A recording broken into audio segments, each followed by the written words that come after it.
concepto de relación binaria nítida o gris, luego el concepto de relación binaria borrosa o fuzzy, el alfacorte de una relación borrosa, algunos ejemplos, y luego el concepto de afinidades y el algoritmo para obtener afinidades. Después daremos una aplicación del modelo de afinidad a un caso de préstamos personales, y por último, una aplicación del modelo de afinidad para agrupar los hogares por grado de insatisfacción de las necesidades básicas. Bien.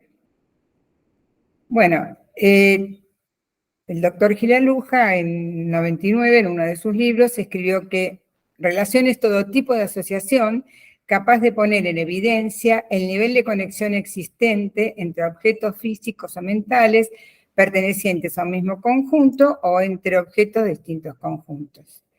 Las relaciones entre los elementos de dos conjuntos o de un mismo conjunto forman parte de la realidad social y económica de los individuos y de la actividad de las empresas. Los estudios clásicos, que están basados en la lógica de Boole, solo consideran las alternativas de existencia o no de relación. La necesidad de establecer un grado de vínculo conduce, para generalizarlos, al empleo de conjuntos borrosos. Bueno, entonces aparecen propiedades muy interesantes en las relaciones borrosas, como la noción de equivalencia que se reemplaza por la de similitud, menos fuerte pero más apta para representar situaciones menos precisas, pero que se presentan más frecuentemente en la realidad. Preorden y orden se generalizan de igual forma y se definen nuevas relaciones como las de semejanza y desemejanza. Bien, recordemos que una relación binaria nítida o gris entre el conjunto X e Y es todo subconjunto del producto cartesiano de X por Y. También vamos a recordar la definición de producto cartesiano de X por Y, que está formada por todos los pares ordenados X, Y, donde la primera componente pertenece al conjunto X y la segunda al conjunto Y. Utilizando otro tipo de notación, podemos expresar que una relación binaria es una función del producto cartesiano X por Y en el conjunto binario que tiene por elementos al 0 y al 1. El valor de esta función para el par XY será 1 si X se relaciona con Y, y 0 si X no se relaciona con Y. Como ejemplo de relaciones binarias muy conocidas, la perpendicularidad entre rectas, una recta es perpendicular a otra o no lo es, no hay un término medio, y las conocidas relaciones de menor y mayor en el conjunto de los números reales. 5 es menor que 8, o 5 no es menor que 4, por ejemplo. Bien. Bueno, ¿cómo generalizamos este concepto al campo de las relaciones binarias borrosas? Tenemos los conjuntos nuevamente X e Y nítidos, y entonces la relación borrosa R será todo subconjunto borroso del producto cartesiano de X por Y. Es decir, que R ahora es una función de X por Y en el intervalo cerrado 0, 1. Fíjense, hoy era en el conjunto binario, que tenía solo por elementos al 0 y al 1. Bueno, mu sub R entonces, el valor de la función, pertenece al intervalo cerrado 0, 1. Este valor puede indicar preferencia, incidencia o cualquier otro tipo de vínculo entre los elementos de dos conjuntos nítidos o entre un conjunto y sí mismo. Podemos expresar R sub IJ que corresponde al valor de la función para el par XY, o sea, en qué grado está relacionado X con Y, para lo cual podemos determinarlo o expresarlo mediante una matriz. Bueno, todas las propiedades que se pueden definir para conjuntos borrosos también se pueden definir para relaciones borrosas, porque finalmente es un conjunto borroso. Por ejemplo, el alfa corte de una relación borrosa R, R sub alfa, serán los pares XY, tales que el valor de la función de pertenencia para el par XY es mayor o igual que alfa, con alfa perteneciente al intervalo 0, 1, abierto en 0. La relación de preferencia se puede considerar una relación borrosa porque es una apreciación subjetiva de los consumidores. Un consumidor puede preferir una cesta de bienes a otra en un cierto grado. Entonces, una preferencia graduada y es una relación borrosa. Vamos a dar un ejemplo de relación borrosa entre el conjunto A, que tiene por elementos A y B, y el conjunto B, que tiene por elementos C, D y E. Esta relación es un subconjunto del producto cartesiano de A por B. Entonces, ¿qué nos está diciendo? Que A está relacionado con C en grado 0, o sea, no está relacionado. A está relacionado con D en grado 0,5, o sea, medianamente. A está relacionado con E en grado 0,7. Por ejemplo, B está relacionado con D en grado 0,1, prácticamente no hay relación, y en cambio B está relacionado con E en forma plena. Bueno, acá tenemos un diagrama donde la flecha C no está, porque A no está relacionado con C, porque la relación vale 0. Y todas las demás flechitas tienen indicado el valor del vínculo de cada uno de los elementos de A con cada uno de los elementos del conjunto B. La relación de nivel nítida, fíjense que la R sub 0,5, el alfa corte de nivel 5, es una relación nítida, no es borrosa. ¿Qué le asigno? 0 a todos los menores, a los que tienen valores menores que 0,5, y 1 a los mayores o iguales. O sea, acá hay 0, 1, 1, 0, 0 y por supuesto 1. Bueno, otro ejemplo, podemos querer diagnosticar qué banco es más recomendable, qué institución bancaria, ¿no? Es más recomendable para cada categoría de clientes. Consideramos 3 tipos de clientes, C1, C2, C3, y 4 índices de calidad: rapidez, servicio, tecnología y atención, y 5 bancos. Para cada categoría de clientes se conoce el grado de preferencia de cada uno de los índices de calidad, que va a estar dado en una matriz borrosa C, y para cada banco también se determinó el grado de cumplimiento de cada uno de los índices de calidad, que será una matriz borrosa B. Acá tenemos la matriz clientes, índice de calidad. Por ejemplo, ¿qué quiere decir? Que los clientes del tipo C2 valoran los servicios, en cambio no les interesa la tecnología ni la rapidez, mientras que los clientes de tipo C3 valoran la tecnología y en cambio no les interesa la atención.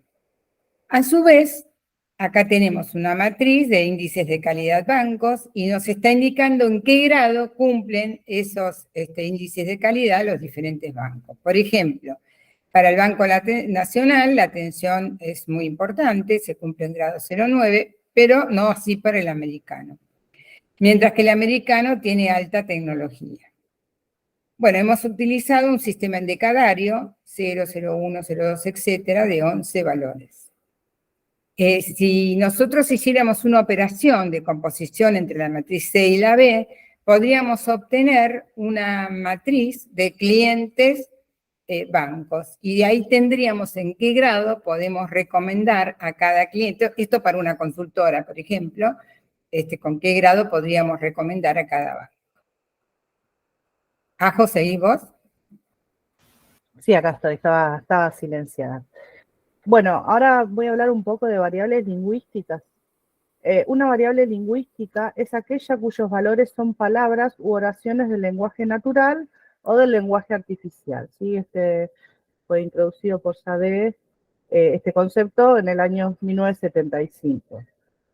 Una variable lingüística se diferencia de una numérica en que sus valores no son números, sino palabras u oraciones del lenguaje natural. Se van a utilizar cuando es necesario otorgar un significado aproximado a ciertos valores definidos en forma vaga. Y pueden ser consideradas tanto como una variable cuyo valor es un número borroso o como una variable cuyos valores son definidos en términos lingüísticos. Cuando se emplea un modelo lingüístico, se asume la existencia de un conjunto apropiado de términos o etiquetas lingüísticas de acuerdo con el dominio del problema, para que los individuos puedan expresar sus opiniones. Se debe acordar, en este caso, sobre el nivel de distinción al que se quiere expresar la incertidumbre, es decir, la cardinalidad del conjunto. Por eso hablamos acá de la granularidad de la semántica, sí, que van a ser números borrosos del intervalo 0,1, y del significado de estas variables lingüísticas que va a estar asociado al dominio del problema. Puedes pasar. Y entonces vamos a definir a un conjunto finito, discreto y totalmente ordenado de términos lingüísticos que los llamamos L, cuyos elementos van a ser L sub I, que va a ser un cardinal impar, T, perteneciente a los naturales positivos, y cada término de este conjunto va a representar un posible valor de la variable lingüística, que va a estar asociado a una restricción o una propiedad borrosa definida en el intervalo 0,1, ¿sí?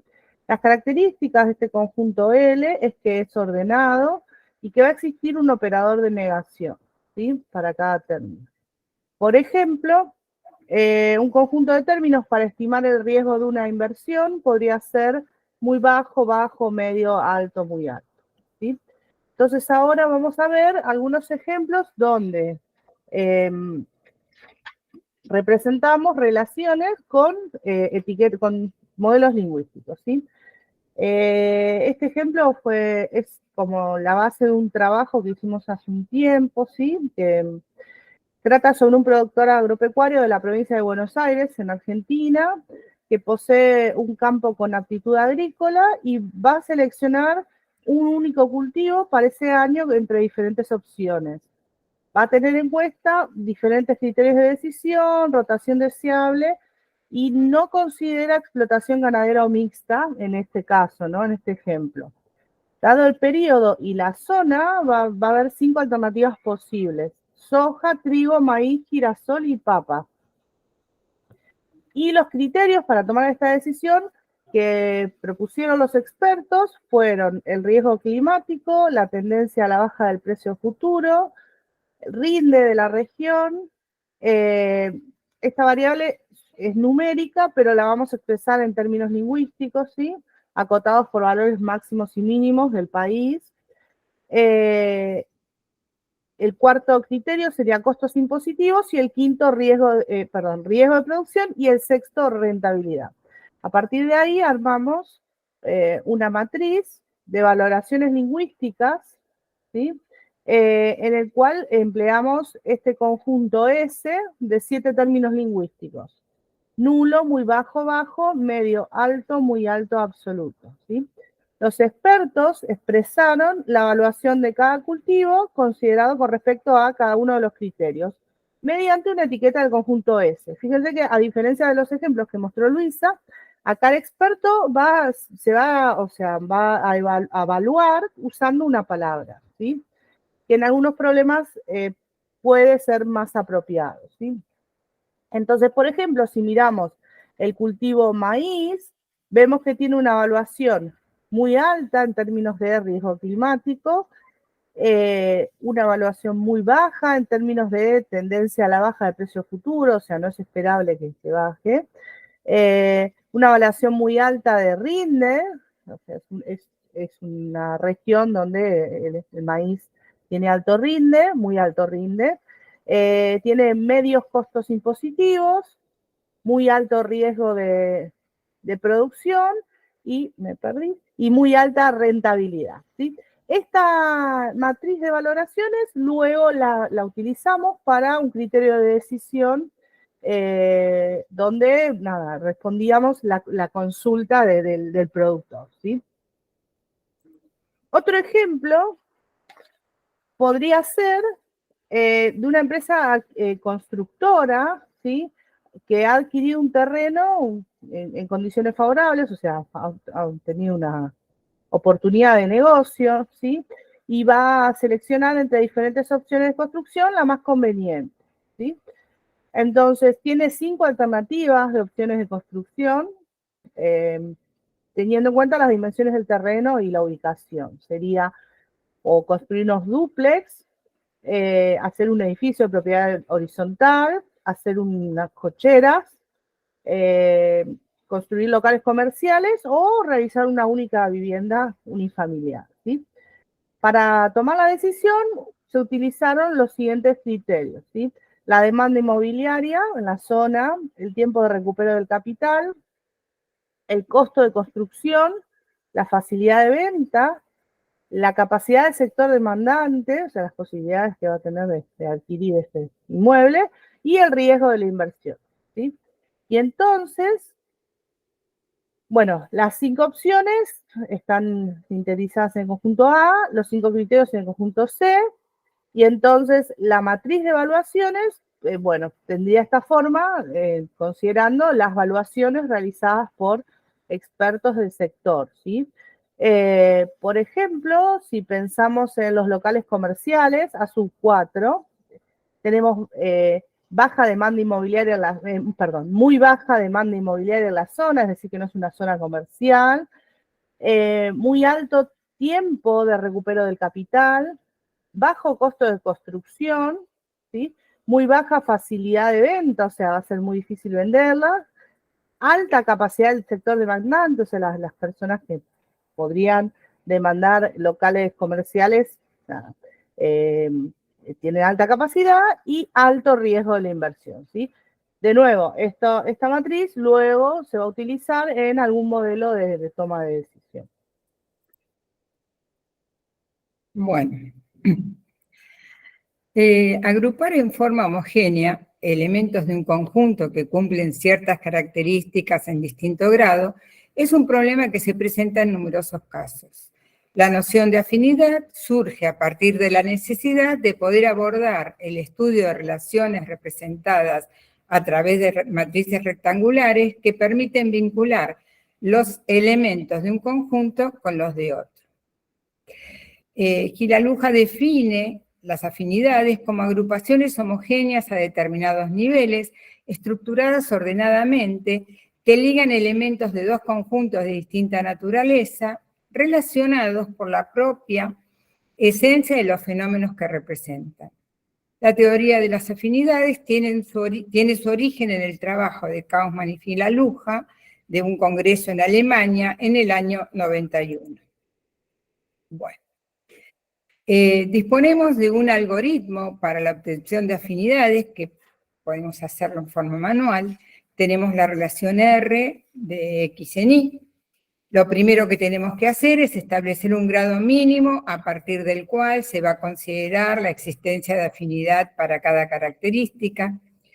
Luego tendremos que obtener el alfa corte de la relación R, o sea, con el nivel alfa que consideramos establecer en el punto 1.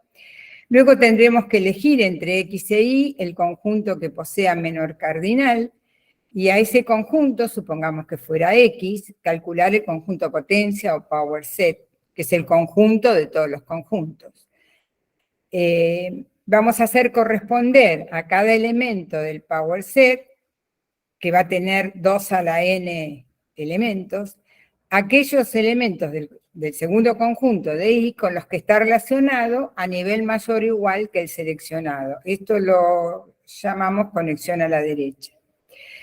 Luego se elige para todo subconjunto no vacío de la conexión a la derecha el correspondiente de partes de X que posea el mayor número de elementos y los otros se descartan. Los subconjuntos resultantes son las subrelaciones de afinidad. Los elementos de X o los de Y quedan agrupados por características comunes a nivel mayor o igual que el elegido. Bueno, vamos a tratar de entender esto a través de un caso de estudio.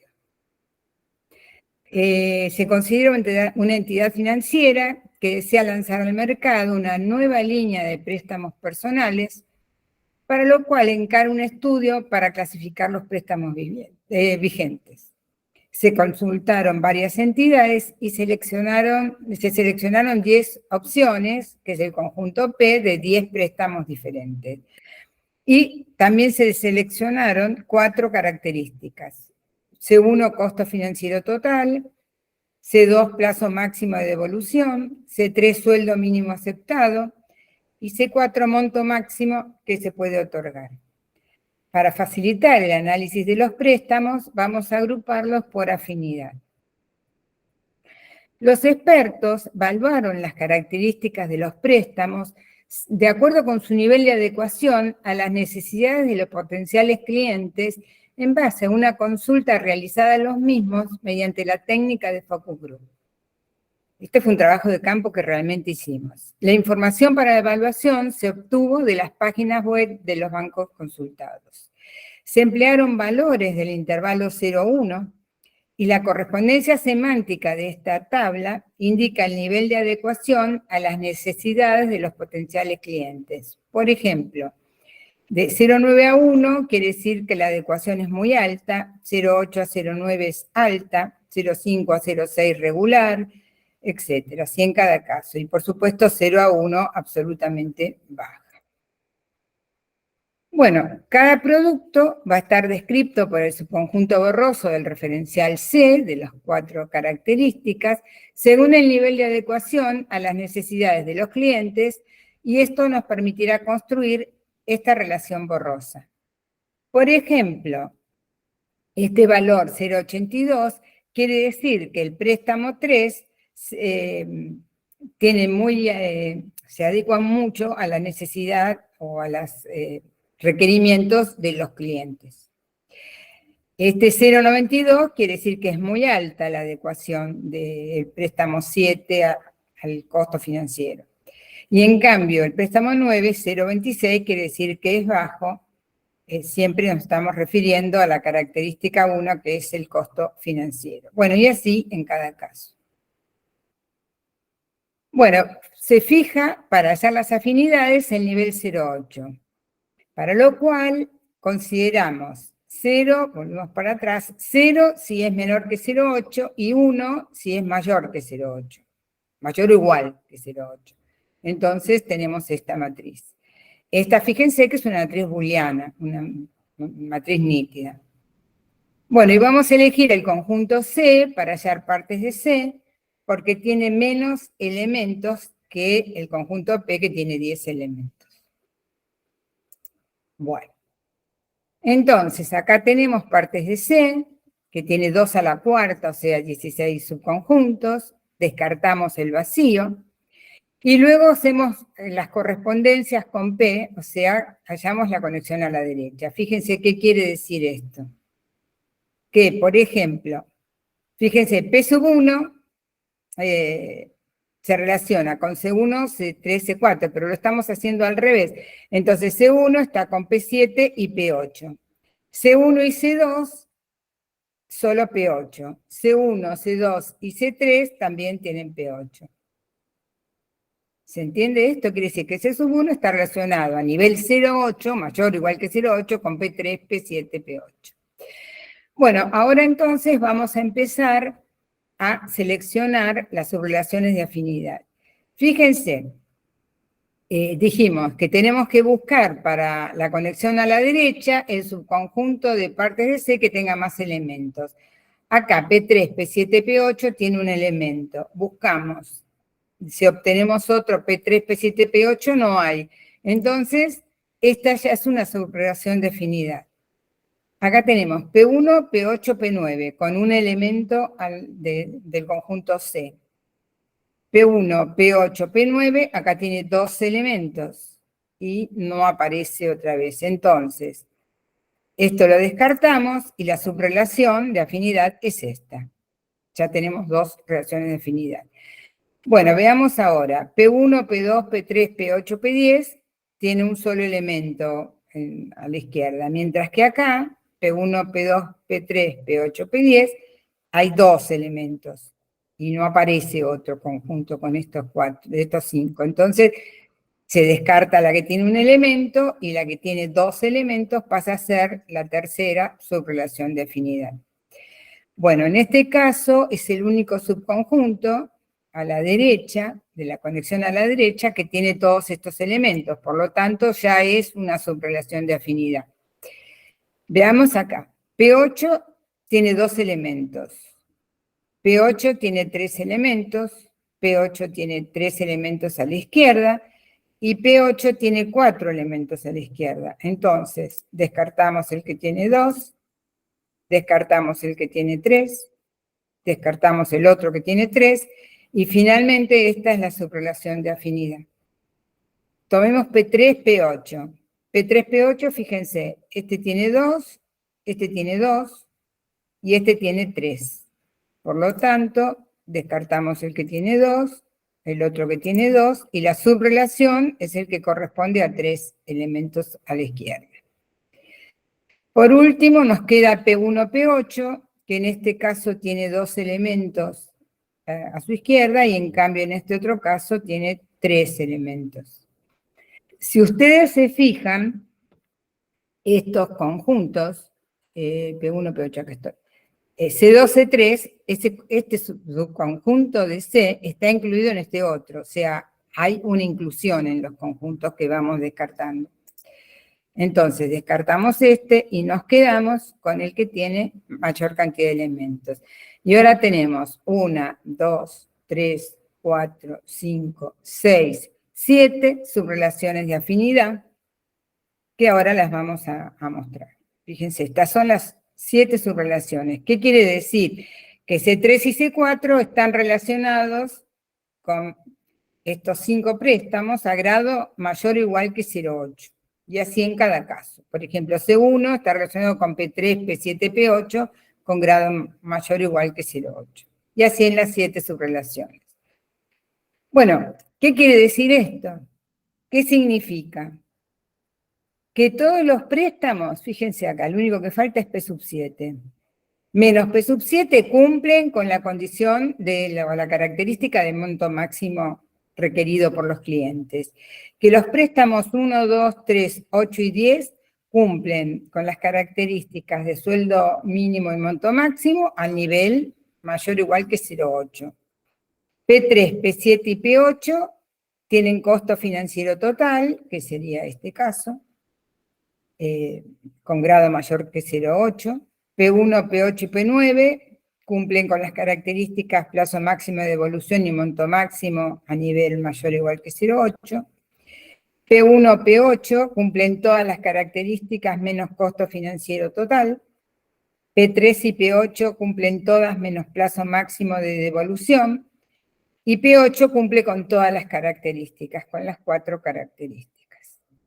Bueno, ¿qué podemos comentar con respecto a este caso? Que se puede observar que cuando se exigen más características a un mismo nivel alfa, disminuye el número de productos financieros afines y inversamente también. Esta información obtenida permitirá a la entidad financiera definir una línea de préstamos personales que contemple aquellos nichos del mercado financiero no cubiertos y requeridos por los clientes. Y desde la perspectiva del cliente, al elegir un préstamo personal, el cliente buscará la clase de afinidad que cumple al nivel considerado las cualidades que entiende que son más importantes para él. Y entonces le ayudará en la elección del préstamo que solicitará. Bueno, Ajo. Bueno, ahora vamos a ver otro caso de estudio, esto relacionado con el estudio de la pobreza y las necesidades básicas insatisfechas, ¿sí? Entonces lo que vamos a hacer es agrupar hogares por grado de insatisfacción de necesidades básicas utilizando teoría de afinidad. A diferencia del caso de estudio de Luisa, en este caso vamos a utilizar un modelo lingüístico, ¿sí? o términos lingüísticos. Vamos a construir una relación borrosa utilizando información de la encuesta permanente de hogares y o de censos, o sea, utilizamos, esto también fue un caso de aplicación real con información obtenida de la encuesta permanente de hogares y de los censos, y vamos a evaluar el nivel de insatisfacción de las necesidades básicas, expresándolo en términos lingüísticos. En Argentina, los componentes o las necesidades básicas utilizadas hasta actualmente, ahora se está por modificar, pero bueno, por el momento, son 5, ¿sí? Una asociada al hacinamiento, o sea, la cantidad de personas que viven por habitación. La segunda necesidad está asociada a la calidad de la vivienda en la cual viven los hogares, las familias. la tercera necesidad es asociada a las condiciones sanitarias, la posibilidad de no enfermarse. La cuarta necesidad asociada a la escolaridad. Y la quinta respecto a la capacidad de subsistencia, capacidad económica de subsistencia del hogar, ¿sí? Entonces, en este caso de estudio, lo primero que vamos a hacer es vamos a definir una matriz lingüística con la información obtenida para cada hogar respecto al nivel de insatisfacción de cada necesidad básica, y una vez que armamos esta matriz, vamos a segmentar los hogares por necesidades básicas insatisfechas. Bueno, en primer lugar, entonces, construimos la matriz R, que será de M por N, es decir, M hogares y N necesidades básicas, donde el conjunto H va a ser el conjunto de hogares. En el caso de hoy va a ser un ejemplo acotado para que se pueda entender, pero se usó para todo, o sea, se aplicó para todos los hogares de la muestra, de la encuesta, y N va a ser el conjunto de necesidades básicas que recién vimos que actualmente son 5, ¿sí? Y bueno, vamos a asignar una valoración lingüística de acuerdo con el grado de satisfacción que presenta el hogar utilizando esta información. Entonces, para ello utilizamos este conjunto de etiquetas para evaluar el grado de insatisfacción, que son 7 etiquetas. Recuerden, ¿no?, que tenían que ser ordenadas y presentar la negación, ¿sí? Entonces tenemos las 7 etiquetas: nulo, grado de insatisfacción, ¿no? Nulo, muy bajo, bajo, medio, alto, muy alto y absoluto. Y con ello construimos la matriz. La matriz R, de nuevo, esto es para mostrar, ilustrar la aplicación, ¿sí? Donde las filas son 5, tomamos 5 hogares, y las columnas son las 5 necesidades, ¿sí? Las 5 necesidades básicas: hacinamiento, vivienda, condiciones sanitarias, asistencia escolar y capacidad de subsistencia. Por ejemplo, lo que está con el globito dice que el hogar 4 va a presentar un grado de insatisfacción muy bajo en la dimensión de asistencia escolar, ¿sí? Es decir, que la mayoría de los menores de ese hogar van a la escuela, ¿sí? Entonces, una vez que construimos esta matriz con la información disponible, vamos a segmentar a los hogares con el algoritmo que mostró Luisa recién, ¿sí? Entonces, en este caso, fijamos el valor L4, que era alto, para hallar las afinidades. Luisa, en su ejemplo, usó 0,8. Bueno, acá en términos lingüísticos usamos alto. Vamos a calcular la matriz CRISP R sub L4, que vamos a asignarle 1 a todos los valores mayores o iguales que alto, y 0 al resto, ¿no? Y luego descomponemos R en subrelaciones máximas o de afinidad, y de esta manera vamos a obtener a los hogares que van a quedar agrupados por grado de insatisfacción de necesidades básicas a nivel mayor o igual que alto. De nuevo, este valor alto es arbitrario, ¿no? Y va a depender del caso de estudio, y a veces resulta interesante, digamos, estudiar las afinidades a distintos niveles, ¿sí? Va a depender, obviamente, de las disponibilidades de cada país. Bueno, y tenemos 4 subrelaciones de afinidad: S1, S2, S3 y S4. Digamos, acá no volvimos a detallar de nuevo todos los pasos como lo hizo Luisa en su ejemplo, pero es similar, ¿sí?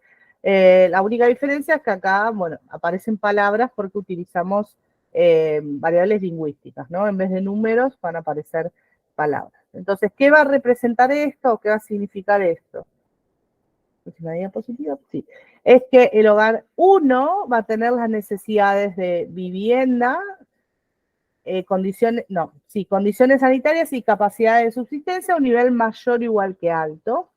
Los hogares 1 y 2 tienen las necesidades vivienda y capacidad de subsistencia. Los hogares 1 y 4 van a tener la necesidad de condiciones sanitarias, y los hogares 1, 2 y 3 tienen la necesidad, capacidad de subsistencia en un nivel mayor o igual que el 4. Fíjense que el hogar 5 no aparece, es decir, presenta una insatisfacción menor que alto en todas las dimensiones. Bueno,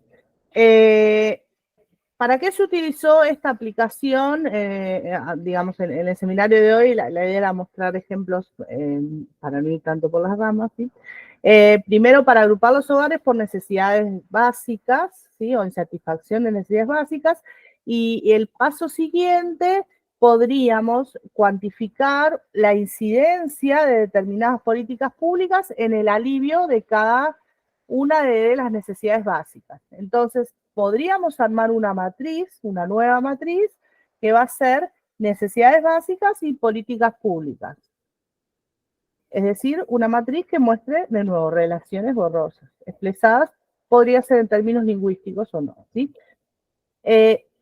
Mediante una operación entre ambas matrices borrosas, vamos a poder obtener otra matriz que va a ser de hogares y políticas públicas, ¿sí? Y va a mostrar la necesidad que va a tener cada hogar bajo el estudio de ser beneficiario de cada una de estas políticas públicas, ¿sí? Y se podría, o se puede, porque lo hicimos en su momento, ¿no? Volver a hacer, utilizando teoría de afinidad, segmentar a los hogares, pero ahora no por necesidad básica insatisfecha, sino por necesidad de políticas públicas. Entonces vamos a poder agrupar a los hogares por necesidad de políticas públicas para poder dirigir en forma más eficiente este tipo de políticas públicas, ¿sí? La idea es que tengamos un empleo más eficaz de los recursos, ¿sí?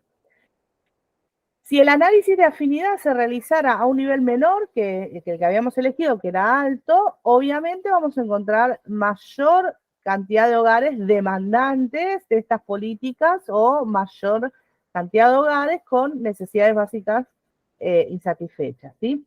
El problema es que cuando bajamos la vara, es decir, determinamos afinidades a niveles menores, bueno, corremos el riesgo de malgastar recursos públicos, ¿sí? Cuando hay deficiencias no tan urgentes, quizás no existentes, no existentes, sino no tan urgentes, ¿no?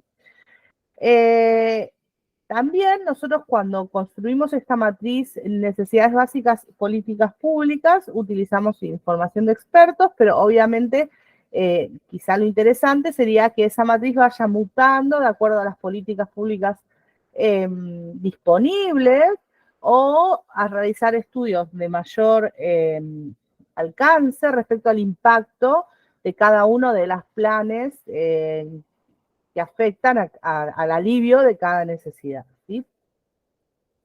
Bueno, y en términos de comentarios finales generales de todo lo que hemos estado mostrando hoy, podemos decir que implementar modelos flexibles que empleen metodologías borrosas para plantear y resolver diferentes tipos de problemas resulta útil para identificar y comprender las dificultades que se presentan en su análisis y para generar nuevos escenarios de reflexión a la hora de elegir medios y marcar objetivos. Nuestro objetivo siempre es mostrar que las herramientas existen y tener una caja de herramientas mucho más amplia, conociendo estas metodologías borrosas, ¿no? Para poder aplicarlas en los momentos que resulten más apropiados, ¿sí? Las relaciones fáciles o las relaciones borrosas permiten describir muchos fenómenos complejos, antes reducidos a todo o nada, ¿sí? La diferencia está en que podemos introducir todo lo gris que hay entre el todo y el nada, ¿no? Es una matemática más flexible, más matizada, mejor adaptada a las necesidades actuales del hombre en su universo de gestión y decisión, dijo Kaufman, ¿sí? Y avanzar en el estudio de estas relaciones fáciles va a ayudar a buscar nuevos caminos para dar solución a cuestiones de decisión en el ámbito de las realidades sociales, económicas y de gestión, ¿sí? De nuevo, la idea es mostrar nuevas herramientas, por lo menos para conocer que existen, y si uno tiene la posibilidad de aplicarlas y obtener mejores resultados, mucho mejor, ¿sí? Bueno, ¿alguna bibliografía? Además, sí. Bueno, acá está algo de la bibliografía que utilizamos, ¿sí? Hay variedad. No sé, Luisa, si tenés algo más para decir. Creo que no. Bueno, muchas gracias entonces a Muchas todos. gracias a todos. Sí. Perfecto, muchísimas gracias por este seminario, estas slides que han estado magníficas, muy didácticas, muy claras. Vamos a abrir ahora comentarios del público, de la audiencia, para ver si tenemos alguna pregunta o comentario acerca de este tema. Abrimos. Bueno, yo en primer lugar quería agradecer a Luisa, a todo su equipo, esta magnífica exposición clara, muy sintética, que resume, bueno, pues todos los elementos básicos en la teoría de la decisión. Y bueno, y animar a las personas, a los investigadores, pues a hacer aplicaciones como las que hemos visto hoy. Entonces, bueno, pues básicamente felicitar y dar las gracias por esta magnífica exposición. Y ya cedo la palabra a quien quiera hacer preguntas más concretas. Bueno, muchas gracias, Ana María, y a todos los que nos están saludando y agradeciendo. Gracias a ustedes por participar. Si alguien quiere preguntar algo, igual les vamos a enviar la presentación por si surge alguna duda, también pueden preguntar otro día, no necesariamente hoy. Genial. También comentarles que este video, esta sesión se está grabando y se va a subir a nuestro canal de YouTube de Sistema de Inteligencia Expertos, Modelos Computacionales Iberoamericanos, para tenerlo ahí como también de respaldo. Yo tengo una pregunta, no sé si puedo, en lo que se anima la gente. Sería, perdón, ¿cuándo se recomienda el uso de etiquetas lingüísticas sobre, digamos, los tradicionales números borrosos? Bueno, podemos decir que eso depende del experto, donde se vea más cómodo expresándose numéricamente o en forma lingüística. En general, uno está tan acostumbrado a ponerle un numerito que cuando nosotros empezamos a trabajar con variables lingüísticas, que hace mucho tiempo, toda la gente lo quería resumir en un número. Entonces le cuesta expresar en 6 valores. Lo que pasa que está estudiado que la mente no puede procesar los 11 valores del sistema endecadario. Procesa mejor, menor cantidad, entre 7 y 9, o entre 5 y 9, que es el número de etiquetas lingüísticas que generalmente tienen los conjuntos de términos lingüísticos, ¿no? Pero eso depende del problema, no hay una regla general, del problema y de los expertos que estén trabajando en eso. Porque nosotras siempre hemos trabajado con, por ejemplo, en lo del agro, con un ingeniero agrónomo, hemos hecho aplicaciones a medicina con algún médico, en lo de los préstamos, bueno, con algún especialista en el tema. Y depende cómo ellos se sienten más cómodos trabajando, ¿no? No hay una receta, digamos, depende de cada problema. Perfecto. Y además hay cosas que son muy precisas, en cambio hay otras que son difusas, que es más fácil decir es muy alto que decir 9 o decir 10 o decir 8. No Claro. sé si con eso te respondí. Sí, no, depende del fenómeno y también depende de con quién estés tratando, tal vez, ¿no? Para poder hacer más rica la información. Perdón, quiero agregar, a veces resulta forzado cuando uno habla, bueno, en este caso, digamos, intervienen mucho los expertos cuando hablamos de relaciones, ¿sí? Pero en otros campos de aplicación, a veces uno encuesta a personas en la calle, etcétera. Entonces, a veces es forzado decir, bueno, ¿qué te pareció tal cosa? Y el lenguaje natural uno dice muy bueno, malo, más que decir, porque a veces decir muy bueno para una persona es 7, para otra es 8, pero en realidad todos entendemos cuando alguien dice esto es muy bueno, todos estamos de acuerdo o todos vamos al mismo lugar. Entonces va a depender muchas veces de la aplicación del problema en sí. Porque en algunos casos es forzado pasar a numéricos, ¿sí? Sobre todo cuando hay opiniones y es más fácil trabajar, menos forzado trabajar con palabras directamente. Genial. ¿Sí, Onailis? Sí, buenas tardes. Bueno, primero darle las gracias a la ponente por la excelente presentación. Me parece un tema muy interesante y quería preguntar, porque todas esas matrices de valoraciones que nos presentan, supongo que se construyen para cada uno de los expertos que se entrevistan, que participan en el experimento. Entonces, quería preguntar cómo luego que ellos dan sus valoraciones parciales, así con etiquetas lingüísticas, luego usted compone esa matriz que supongo que es la de las valoraciones globales o no sé cómo llamarle, esa matriz que ya incluye la opinión de todos. Muchas gracias. ¿Respondo yo, Majo?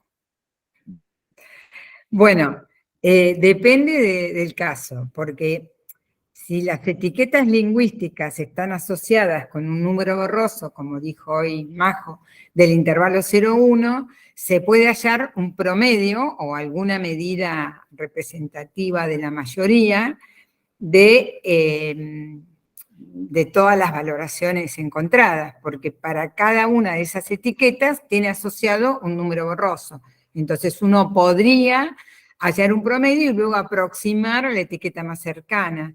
Otras veces directamente trabajamos con un método de XU que trabaja con los subíndices de las etiquetas, que no pasa al número. Y si haya alguna medida representativa de las etiquetas, del conjunto, digamos, de las etiquetas. Porque yo creo que estás diciendo si varias personas opinan sobre un mismo tema, ¿verdad? Exactamente, exactamente. Claro. Entonces, por eso, es decir, si trabajamos con lo clásico, que está el número borroso asociado, se halla la medida representativa de esos números borrosos. Y si no, nosotros trabajamos mucho con SU, que opera directamente con las palabras. Está Y bien, bueno, muchísimas hay gracias. varios métodos para eso, pero esos son los dos más representativos y los que nosotros hemos usado. Ok, muchas gracias. No, no hay nada. Claro, ahí se podría usar un promedio ponderado, media geométrica, cualquiera, digamos. Sí, o alguna de las O medidas algún sí, claro. que trabaja directo con las etiquetas. Sí, claro. Vale, gracias. A veces nosotros hacemos eso, el doctor Machado, que trabajó muchos años, bueno, ya falleció, pero fue el director nuestro original, él decía que era conveniente hacer un promedio entre la moda y la media, a veces, para tener la opinión de la mayoría bien representada, ¿no? Es un concepto interesante. A veces hacemos eso, depende del caso. Muchas gracias. No, no es nada. Súper, muy interesante ahí la pregunta. Excelente. ¿Alguien más del público que desea hacer un comentario, una pregunta? Hay una pregunta en el chat. Es Cefa. verdad, Cefa. ¿Lo leo yo? Sí. Muchas gracias, una pregunta muy amena, muy interesante. No tengo acceso al micrófono. Entiendo que también se puede utilizar intervalos de confianza con el fin de recoger las valoraciones de los expertos. ¿Trabajaría este método con intervalos? Sí, claro, se puede, pero nosotros no lo hemos hecho en general, no. Siempre trabajamos o con un número o con variables lingüísticas. Pero sí, claro que eso también se puede. El asunto es que tiene que estar ordenado, porque el concepto, cuando hallamos el alfacorte de la relación, tienen que ser todos los elementos de la relación, tienen que poder ser ordenados. La característica del conjunto de términos lingüísticos es que hay un orden, una de las características. Entonces yo puedo elegir todos los que son mayores o iguales que alto, por ejemplo, que en este caso sería muy alto o absolutamente alto. Y con los números, por supuesto que sí. Ahora, comparar los intervalos es más complicado, me parece, ¿no? Habría que ver. Quizá lo que se me ocurre es asociar a cada etiqueta lingüística, en vez de un número borroso, un intervalo, ¿no? Eso podría ser también. Pero tendría que verificar el orden. Sí, pero no sé si es eso lo que preguntaba Cefa, me parece que no. ¿No? Cefa, ¿estabas pensando en etiquetas lingüísticas? No, exclusivamente en intervalos, ¿verdad? Nos contesta por el chat. Vale, sí, por el chat, porque el micrófono no funciona Sí. bien, ¿no?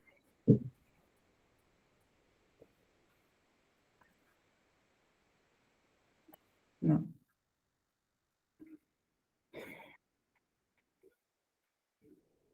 No, solamente con intervalos, claro. Claro. El problema ahí es el orden. El orden con los intervalos es bastante complicado. Pero si resolves eso, se puede.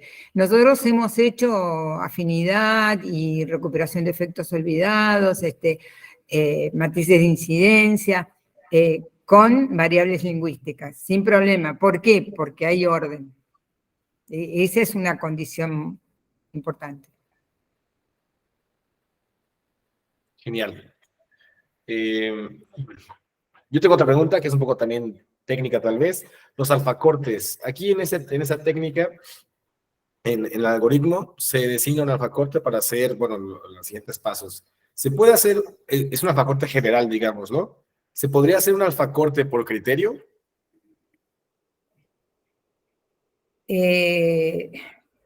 Poder se puede, ahora hay que ver el resultado que se obtiene si es coherente, porque me parece que van a quedar, nunca se me ocurrió, pero van a quedar cosas como mezcladas. ¿Me explico? Que va a haber algunos en un grado y otros en otro grado. Sí, es razonable que pudiera haber distintos criterios, que para alguna cosa nos interese. Claro, quizá que sea para darle distinta relevancia a cada Sí, uno. pero me parece que habría que pensar un poco la metodología, no creo que sirva. No sé, me parece que no. Déjame que lo piense y después te lo contesto. Perfecto. Doctora Ana María. Y, sí, hola. Bueno, básicamente yo lo que se suele hacer en estos casos para asignar diferentes niveles, lo que se hace es trabajar con funciones, es decir, la forma ternaria se puede representar a través de una función y si hacemos un cambio de variable, entonces trabajamos con la fórmula de las 4 ecuaciones.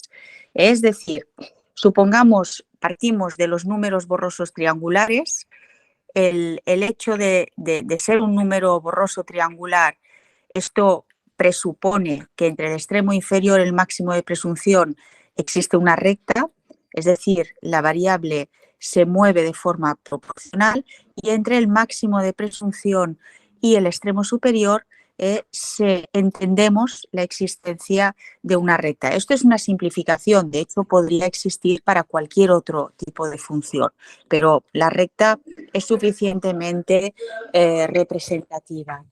Entonces, si nosotros hacemos un cambio de variable, es decir, en lugar de expresarlo en forma de X, lo expresamos en forma de Y, entonces ya podemos asignar un nivel.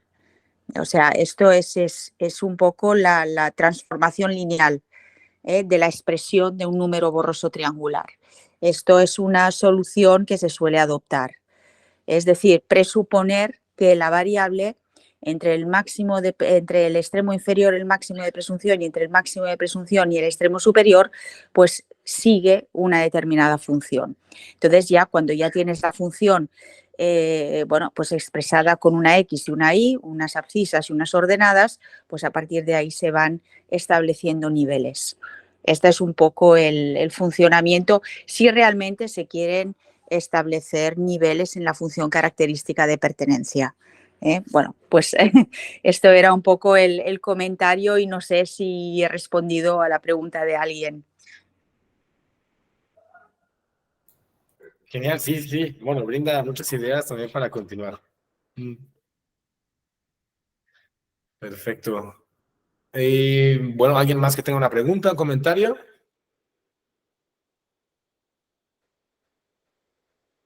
Genial, creo que todo ha quedado muy bien establecido. De todas formas, como comentaba bien la doctora Luisa, este seminario y todos los aportes que hemos generado se subirán a nuestras redes sociales, a las redes sociales de Cienci, de Sistema de Inteligencia de Expertos Modelos Computacionales Iberoamericanos, y lo tendrán también como opción para descargar en la presentación en caso de que lo tengamos en la página.